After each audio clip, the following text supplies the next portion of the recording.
నిన్న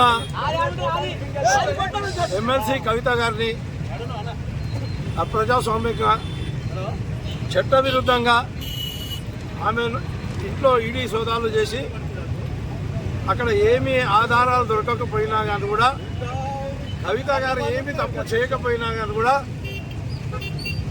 టీఆర్ఎస్ పార్టీని కేసీఆర్ గారిని అప్రతిష్ట పాలు చేసి ఎన్నికలలో ఈ జరగబోయే పార్లమెంట్ ఎన్నికల్లో స్థానిక ఎన్నికల్లో అప్రతిష్ట పాలు చేసే కొరకని బీజేపీ పార్టీ కాంగ్రెస్ పార్టీ రెండు గుమ్ముక్కై మా కవితమ్మ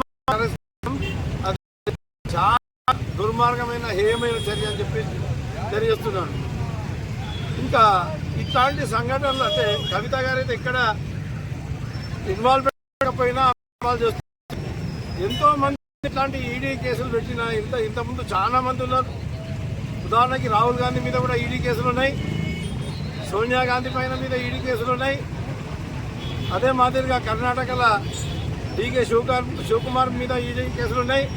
బీజేపీ నాయకులు కూడా ఎంతో మంది కూడా మనీ లాండరింగ్ కేసులలో దొరికిండ్రు.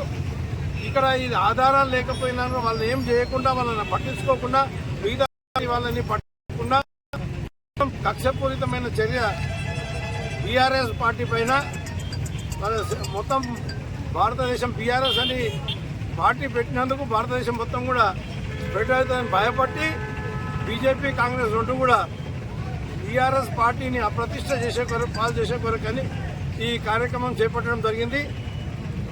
మీకు చిత్తశుద్ధి కనుక ఉంటే తెలంగాణ రాష్ట్రం అభివృద్ధి కొరకని బీజేపీ పార్టీ ఏం చేసింది అనేది చెప్పాలి.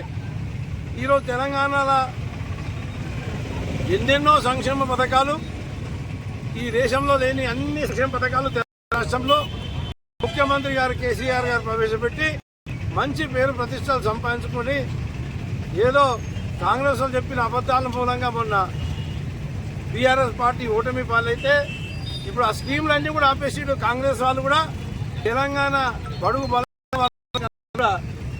నష్టం చేస్తున్నారు. మరి వాళ్ళని అన్ని రంగాల్లో కూడా గవర్నర్ గారు బీజేపీ ఏజెంట్గా ఇక్కడ తెలంగాణ రాష్ట్రం నుండి ఎమ్మెల్సీలో మేము పెడితేనేమో ఎమ్మెల్సీలకు వాళ్ళకి అపాయింట్మెంట్ ఆర్డర్ ఇవ్వలేదు. అదే కాంగ్రెస్ వాళ్ళు చెప్పగానే ఎంబడే అపాయింట్మెంట్ ఆర్డర్ ఇచ్చి టీఆర్ఎస్ పార్టీని అప్రతిష్ట పాలు చేసి రేపు ఎన్నికల్లో లబ్ధి పొందాలని ప్రయత్నం చేస్తున్నారు. ప్రజలు అన్ని గమనిస్తూనే ఉన్నారు.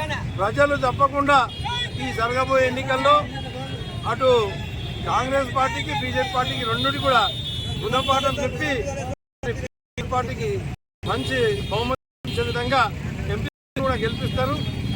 ఇదే కాకుండా నేను కేంద్ర ప్రభుత్వాన్ని డిమాండ్ చేస్తున్నాను, మోడీని డిమాండ్ చేస్తున్నా, వెంటనే కవిత గారిని మరి వారిని విడుదల చేయాలి. విడుదల చేసి న్యాయబద్ధంగా ఎవరైతే ఇన్వాల్వ్ అయినా వాళ్ళ ఇచ్చి